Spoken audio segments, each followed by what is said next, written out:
अस्सलाम वालेकुम dear students. आज हम ENG 201 लेक्चर नंबर 39 स्टार्ट करने वाले हैं।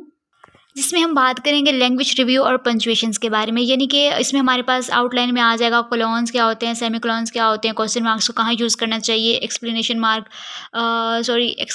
मार्क को कहाँ यूज़ करना चाहिए, और ये हाइफन्स और डैशेस ब्रैकेट्स वगैरह का क्या यूज़ है और हम कैसे इनको सेंटेंसेस में यूज़ कर सकते हैं।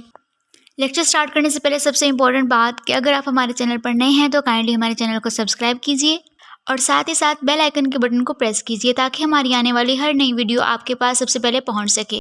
अब हम आते हैं अपने टॉपिक की तरफ। मेन हमारे पास जो है वो क्लोन्स क्या होते हैं, कहाँ कहाँ यूज़ किया जाता है उन्हें। प्रीवियस लेक्चर में हमने जो बात की थी वो कोमा के बारे में की थी कि कोमा कहाँ कहाँ यूज़ होता है, और आज हम बात करेंगे जो हमारे पास बाकी पंक्चुएशंस बच गए हैं उनके बारे में। यहाँ पर कोलोन्स की हेडिंग्स भी दी गई हैं जिनको वन बाय वन एक्सप्लेन किया गया है, इनको हम देख लेते हैं। सबसे पहले ये है कि आपने इसको एम्फसाइज लिस्ट के लिए यूज़ करना है, ठीक है। जैसे कि टेलीफोन कॉल्स हैं, कैलकुलेटर्स वगैरह हैं, और ऐसी चीज़ों के लिए आपने इसको लिस्ट बनानी है तो वहाँ पे आपने इसको यूज़ करना है। उसके बाद कोटेशंस वगैरह यहाँ पे आप देखें, फॉर एग्जांपल आपको एक एम्फसाइज कोटेशन दी गई है, यानी कि इन्वर्टेड कोमास में अगर कोई चीज़ आपको दी गई है उससे पहले अगर आपको एम्फसाइज कोटेशन दी गई है तो आपने उसमें उसको कोलोन्स का यूज़ करना है, ठीक है। उसके बाद ये दिया गया कि अगर आपने एक्सप्लेनेशनल और अपोजिशनल एलिमेंट्स का यूज़ करना है तो तब भी आपने कोलोन्स का यूज़ करना है, ठीक है। जैसे कि हमें यहाँ पर आप देख सकते हैं कि क्वेश्चन सा दिया गया है और उससे पहले ये दिया गया कि designing the technometer the team first posed a question, ठीक है। यानी कि उन्होंने यहाँ पे मतलब कि कॉलन का यूज़ किया गया और आगे उन्होंने लिखा हुआ है कि डन क्वेश्चन। उसके बाद है कि अगर आपने रेशियोज़ को एक्सप्रेस करना है तब भी आपने कॉलन का यूज़ करना है।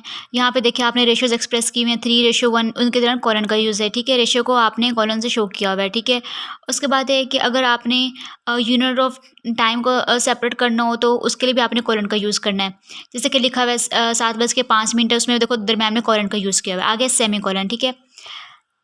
सेमीकोलंस को आपने यूज़ करना है जब आप टू इंडिपेंडेंट क्लॉजेस की बात कर रहे होंगे या फिर कोई सेपरेट पार्ट ऑफ सेंटेंस आप लिख रहे हैं तो जैसे कोमा यूज़ करते हैं उसमें, तो वहाँ पे आपने सेमीकोलन का यूज़ करना है, ठीक है। या फिर अगर आपके पास कोई भी दो इंडिपेंडेंट क्लॉजेस हैं, उनको आपने जॉइन करवाना हो, उनको जॉइन करना हो, तो वहाँ पर भी आप सेमीकोलन का यूज़ करेंगे। इसके बाद है कि अगर आपके पास कोई सेपरेट सेंटेंस है, आप उसको अगर कोमास के साथ करते हो, यानी कि उनको आप सेपरेट करना चाहते हो, जो सेपरेट सेंटेंस एलिमेंट्स हैं उनके दरम्यान जो एलिमेंट्स यूज़ हुए हैं उन तब भी आप सेमीकोलन का यूज़ करेंगे, ठीक है। और उसके बाद हमारे पास है क्वेश्चन मार्क। इसका तो सबको पता होता है कि जब भी आपको क्वेश्चन हमसे पूछा जा रहा होता है या आपको क्वेश्चन लिख रहे हैं, कुछ भी कर रहे हैं या आपको कोई क्वेश्चन बताया जा रहा है, उसके आगे क्वेश्चन मार्क का निशान होता है, ठीक है। वहाँ हम क्वेश्चन मार्क का निशान लगाते हैं। उसके बाद हमारे पास है एक्सक्लेमेशन पॉइंट, और एक्सक्लेमेशन हम तब यूज़ करते हैं जब हमने किसी को कोई वार्निंग देनी हो या कोई रिएक्शन हमने देना हो तो तब हम इस साइन को यूज़ करते हैं, ठीक है।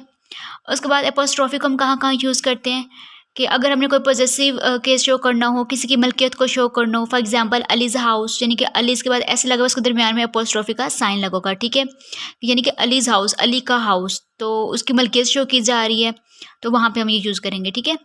और अगर हमने कोई कॉन्ट्रैक्शन वगैरह बनानी हो तो तब भी हम एपोस्ट्रोफी यूज़ करेंगे, ठीक है।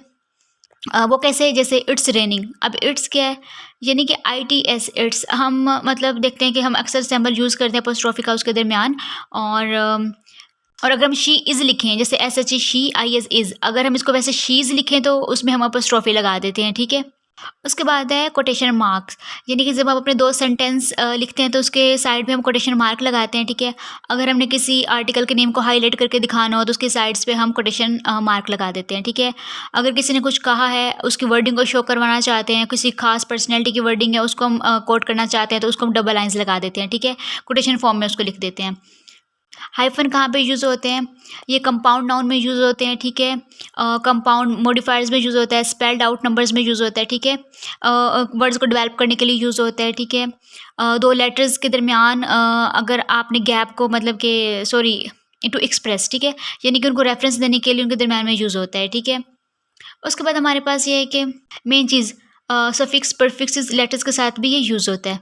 फॉर एग्जांपल उन्होंने हमें नीचे दिए हुए एग्जांपल्स हमने देख लेते हैं। जैसे कि हम कोई वर्ड ले लेते हैं यहाँ पे एक्सप्रेस। अब ये जो एक्स है ये हमारे पास प्रीफिक्स है, ठीक है। जो हमारे पास प्रेस है वो हमारे पास वो है पड़ा, क्या कहते हैं, फिक्स है पड़ा। तो हम इसमें क्या करते हैं कि इनके दरम्यान में हमारे पास हाइफन का सैमल लगा हुआ है, तो इसका मतलब ये है कि यहाँ पर भी यूज़ हो सकता है। उसके बाद हमारे पास यहाँ पे उन्होंने हमें एक टेबल दिया, वहाँ पे लिखा हुआ है प्री, ठीक है। प्री मेडिकल, जैसे कि हम बहुत से वर्ड्स यूज़ करते हैं तो उसमें हमारे पास ये हम यूज़ करते हैं इनको, ठीक है। आप इन्हें रीड कर लीजिएगा, आपको समझ आ जाएगी। उसके बाद हम देखते हैं कि अगर आपने किसी प्रीफिक्स को कैपिटलाइज़ करना हो, तो उसके लिए भी आप यूज़ करते हैं, ठीक है? जैसे न्यूटन का एन कैपिटल हो गया, ठीक है? जैसे न्यूटन 9 यूनिवर्स है, यहाँ पे उन्होंने एन को कैपिटल कर दिया, उसके दरमियान में हाइफ़न का यूज़ किया, ठीक है? उसके बाद है कि कंपाउंड को लिंक करने के लिए भी हम इसको यूज़ कर सकते हैं। जैसे लाइट ईयर है, लाइट के दरमियान उसने लाइन लगा दी, उसने कंपाउंड नाउन्स को आपस में कंबाइन किया, ठीक है? उसके बाद हमारे पास ये है कि उसके बाद ये सारे यूजेज़ हैं, आप इनको देख लीजिएगा। ये जस्ट बहुत ज़्यादा इंपॉर्टेंट भी है और इजी भी है। आप इनको रीड करें, आपको समझ आ जाएगी किसके बारे में बात हो रही है यहाँ पे।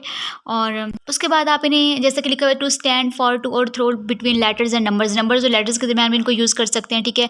उसके बाद इसके स्पेशलाइज्ड यूजेज़ हैं, उनको आप रीड कर लें। मतलब स्पेसिफिक केमिकल फार्मूलाज वगैरह के लिए भी आप इनको यूज़ कर सकते हैं, ठीक है? उनके दरमियान आप देखिए एग्जाम्पल्स में हाइफन का सिंबल यूज़ किया गया है। उसके बाद हमारे पास डैशेज़ आ गई हैं, यानी कि जब 2 हाइफ़न्स होते हैं, ठीक है? तो जब आप कोई भी डॉक्यूमेंट लिखते हैं, आप उनके दरमियान क्या करना है, आपने 2 हाइफ़न का यूज़ करना है। और इसी तरह से आप अगर आपने मतलब कि लिखा है, कोई कमेंट्स लिखे हैं, ठीक है?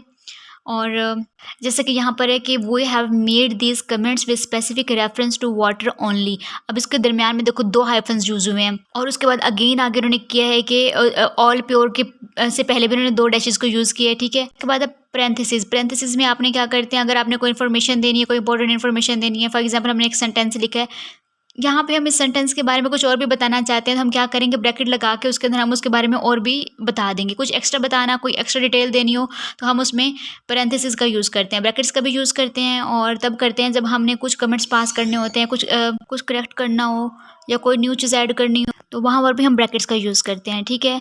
ये हमारा लेक्चर यहीं खत्म हो जाता है। बहुत ज़्यादा आसान लेक्चर था, आप इसको अच्छे से रीड कीजिएगा। अगर किसी को कोई बात समझ नहीं आती तो आप कमेंट्स में पूछ सकते हैं। थैंक यू, अल्लाह हाफ़िज़।